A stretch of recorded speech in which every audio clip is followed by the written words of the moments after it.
Hi, I'm Frank, and I like to do it myself. Today I'm going to be putting a high-capacity battery in a Seadoo switch. The low-capacity battery is about 18 amp hours. The high capacity is 92 amp hours. So it'll give me a lot more time if I'm at a sandbar, listen to music, which is the sort of the big selling feature that dealers tell you about. But it also gives me more cranking power. A lot of times I'll take people tubing, take the kids, and when I stop to change or anything like that, I shut the engine off. So a lot of times I'm turning it off and starting it, off and starting it. And a couple of times I found where the starter sort of wanted to stall a little bit, like it was running out of power. So going to a high capacity battery is going to help me in that regard as well. Putting the high capacity battery in is a simple task. Anybody can do it. Sometimes getting access to places is sometimes a little challenging, but I'm going to show you step by step how to get to those areas and how to install the battery. The instructions specifically state do not connect the high capacity battery and the standard low capacity battery in parallel. And there are plenty of YouTube videos and other information you can find if you Google it that'll show you why. Basically, a low capacity battery and a high capacity battery in parallel often doesn't work well together. It degrades the batteries quickly, and often the high capacity battery never can reach full charge. So don't connect the two together. What I'm going to show you is not having them connected, doing it the way that the manufacturer recommends. Now, if you want to use the other battery, you can use a switch so that you can switch between battery 1 and battery 2, and I may show that in another video. But for this video, I'm going to show you how to connect and set up the high capacity battery for your Seadoo switch. Let's get started. The first thing you'll get is the high capacity kit from Seadoo. I know of no aftermarket products for this. I ordered mine direct from Seadoo. What you'll end up getting is the case to hold the battery, along with the cover. You'll get the mounting hardware, all the screws that you need. These pads are designed to go between the battery and the case in order to keep it from moving around, and then the battery cable. I'm also going to provide a link to the instructions. There are no instructions that are included with this kit. Instead, you have to get them online, but I'll provide that link for you. The next thing you're going to need is a Group 27 Marine AGM battery. I got this battery from Sam's. It's a Duracell Platinum AGM 27M. 27 is Group 27. M is for Marine. AGM is the AGM battery. So that's what I used. You can use any Marine Group 27 battery. This is just the one I happen to use. We're going to remove the panel that has the storage bin.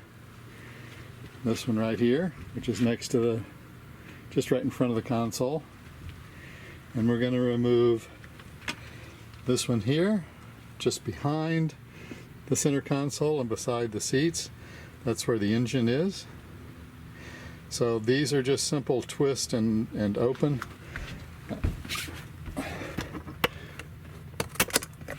And then come to the other side. And then this lifts up. In the forward compartment, you'll see a little holder. So that's where the battery is going to go. And it'll show you positive on this side, negative on that side. And right under there, there's a hole. That hole is where you're going to route the cables. Now this plastic piece, we're going to remove. There are 1, 2, 3, 4 plastic push pins that we're going to remove. And then this plastic piece comes out to allow us to get access underneath for routing the cables.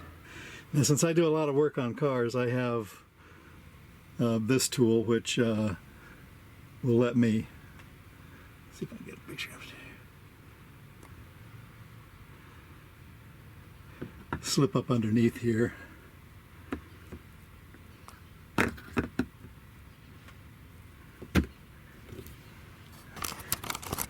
And that pops up. Basically, it's a called a fir tree, and that's what you're going to take out. So you're going to do 4 of those. You can use a screwdriver as well, but that's sort of the tool that is made to do this. Now, I'll give you a tip. When you put this in, put your thumb over top, so as you pull, you keep it there. Otherwise, it's going to have a tendency to go flying on you. So all 4 of these now are out. And 4. So we're just going to move this back.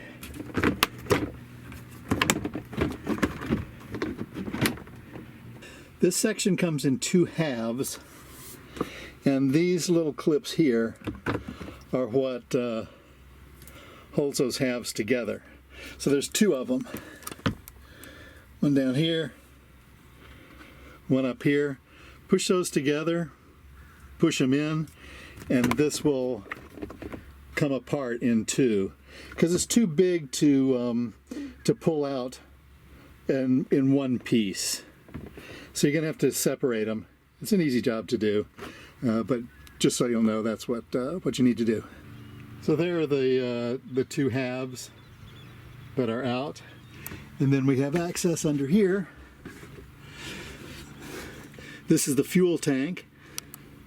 We're going to be running the cable back along here on this side.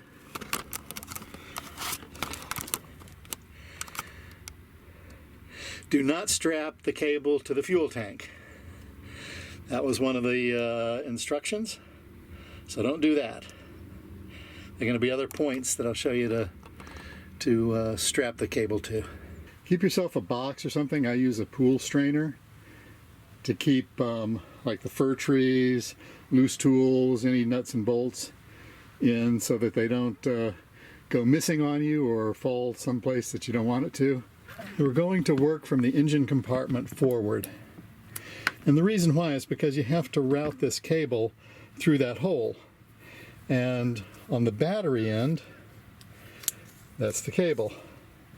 On the other end, you've got these attachments that I'll show you where they go in a minute. So those are too big to route through. So you're going to start from the engine compartment side and then run the cable forward. So we're going to disconnect our existing battery, which is right there. We're going to always do the black cable disconnect first, and then the red cable. So the ground will be disconnected first, and then you'll disconnect the positive cable. Disconnected. And in case you're wondering what this other wire is, this goes to my solar charger, which is covered in another video. Now from the cable,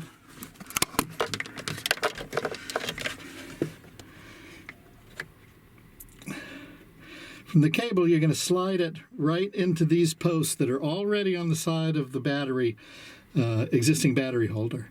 So you're going to slide it there, and then we're going to use a tie wrap to secure those to place. Now your tie wrap is right in here. It's way down towards the bottom of this. So when you're looking for the hole, feel towards the bottom of the post that holds that.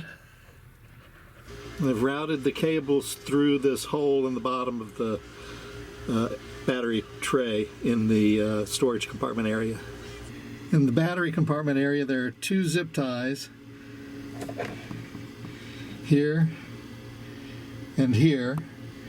There are posts for them that you'll attach the black cable to, and then going down we'll get the other ones.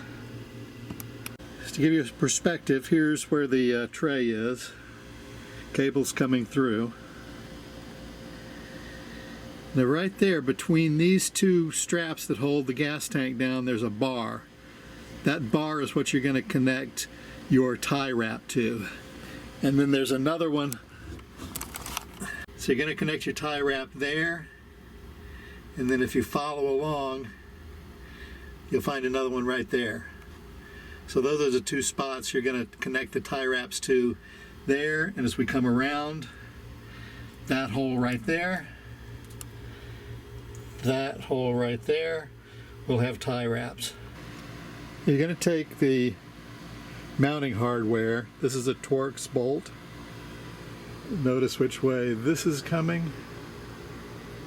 It's going to go on the front side, or conversely around the other way on the back side.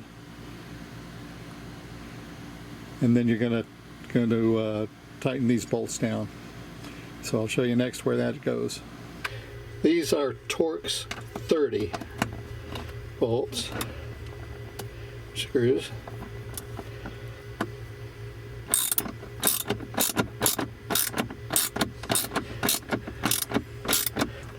Once that's in, you can put this in.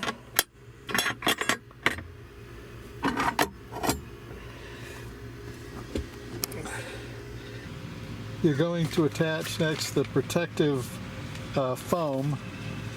The two large ones will go on each side,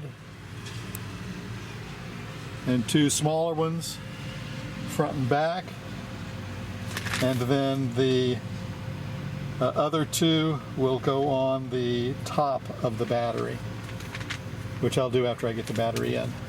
Now, I found that the easiest thing to do would be to place the foam, place the battery in that black holder, and then the whole thing can be then lowered into the boat, into the receptacle. That's the sort of easiest way of doing it, and how I did it. The nuts to secure the cable to the battery terminal you're going to have to get separately. They're not included in any of the kits. All the other nuts, all the other parts are included. Any nut really that fits will probably do. I went to the marine store and got a marine grade nylon locking nut that I'm going to put on. I'm going to apply some dielectric grease and then attach the cable. Positive end first, then the negative end. Before you put everything back together again, you may want to check to make sure everything is good.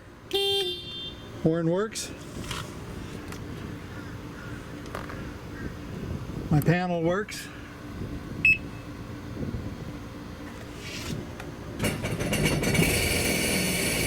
And the boat starts. So everything is good. I'm ready to put it back together again. Well, checking my solar charger. The blinking red means it's charging, which is what I would expect it to do now. If it was blinking green, then that means that the connections are wrong or something is not correct, but blinking red means it's charging. So we're good there. All right, I put my two foam protectors on top of the battery. And now we're ready to put the top on, which goes like that.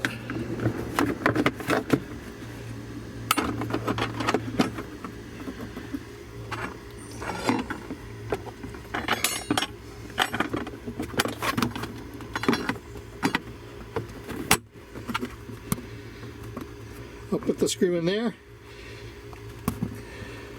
the bolt in there, and we'll be done with this section. This battery, we've got this back in, all four of the little fir tree back in. Those are clipped the way that they should be, so we're looking good, ready to put all the little accessory pieces back in the storage compartment, and we'll be done with this job. Everything's back together. I've tested all of the systems. Everything looks good. I've got my solar power going, and ready to head out on the water. Job took about 2.5 hours to do, and that included a trip to the store to get those 2 marine grade nuts that I needed. And it's a job that's pretty easy to do. So hopefully it'll make a big difference to you.